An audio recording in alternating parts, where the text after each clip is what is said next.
Olá! Hoje a gente vai dar uma olhada de perto em como funciona uma das abordagens terapêuticas mais conhecidas, a terapia cognitivo-comportamental, a famosa TCC. Vamos descobrir como um plano bem traçado é a verdadeira chave para a transformação. Muita gente ainda pensa que terapia é só um lugar para desabafar, um bate-papo, mas será que é só isso mesmo? A TCC vem para mostrar que para uma mudança de verdade acontecer, a gente precisa de muito mais do que só palavras. A gente precisa de uma estratégia. Então, vamos mergulhar nisso. Antes de pensar em qualquer técnica ou exercício, a TCC se preocupa em construir uma base muito sólida. É o alicerce de tudo, sabe? É por aqui que o trabalho realmente começa. E essa base não surge do nada, não. Ela é construída em cima de dois pilares que são essenciais. Primeiro, uma avaliação inicial bem detalhada e, segundo, um plano que é feito em conjunto, uma parceria entre terapeuta e paciente. Essas duas etapas são cruciais para o sucesso do tratamento. Vamos dar uma olhada nesse primeiro pilar, então. A avaliação inicial não é só uma formalidade, viu? É quase um trabalho de detetive, uma fase de investigação onde as primeiras pistas para a mudança começam a aparecer. Tá, mas o que é essa avaliação na prática? Pensa num processo bem organizado para a gente conseguir identificar aqueles padrões de pensamento e de comportamento que não estão ajudando em nada.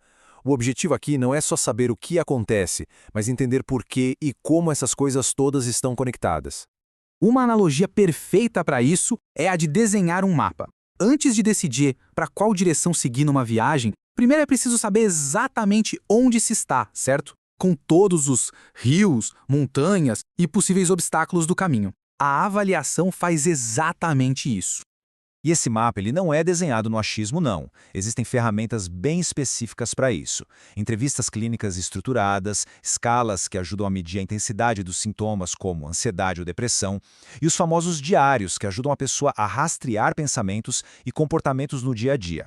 Por exemplo, anotar o que passou pela cabeça um segundo antes de uma crise de ansiedade. É super útil. Agora, o que é muito interessante é que a TCC entende que ninguém vive numa bolha. Por isso, a avaliação vai além dos sintomas da pessoa e olha para o contexto todo.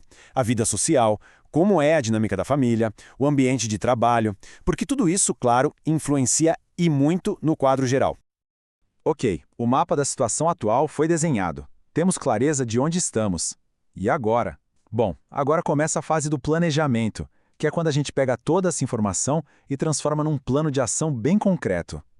E aqui está o pulo do gato, a parte mais importante. Esse não é um plano que o terapeuta impõe, de jeito nenhum. É uma construção conjunta. O paciente é protagonista, participa ativamente de tudo. E isso, claro, aumenta o engajamento e a responsabilidade com a própria mudança. Então, se a avaliação era o mapa do terreno, o planejamento terapêutico é como se fosse o projeto de engenharia, a planta baixa da casa que vai ser construída. É ele que define o que vai ser feito, como vai ser feito e quando.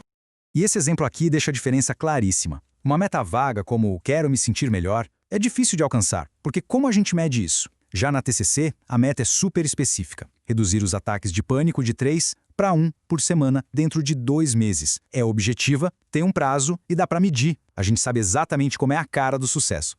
E esse projeto não é escrito em pedra, não. Ele é um documento vivo.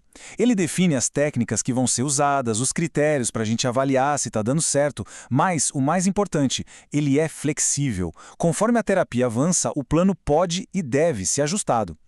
Certo, a gente viu como o plano é construído. Mas afinal, por que toda essa estrutura? Por que esse trabalho todo? Qual é o real poder de ter um método assim tão organizado?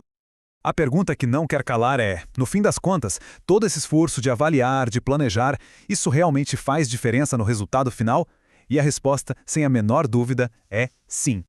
Os benefícios são muito claros. Ter um plano otimiza cada sessão, garantindo que o tempo seja usado do jeito mais eficaz possível. Isso aumenta, e muito, as chances de um resultado positivo e garante que o tratamento seja totalmente focado nas necessidades de cada um. No fundo, a estrutura é o que dá a direção. É o que transforma o que poderia ser só uma conversa sem rumo em uma jornada com um destino bem definido, com um mapa e uma bússola na mão. E tudo isso nos deixa com uma reflexão, né? Essa ideia de avaliar a situação, definir metas claras e criar um plano flexível é muito poderosa. Se ela funciona tão bem na terapia, em que outras áreas da vida um projeto bem definido também não poderia ser o grande motor para uma mudança significativa? Fica aí a pergunta para a gente pensar.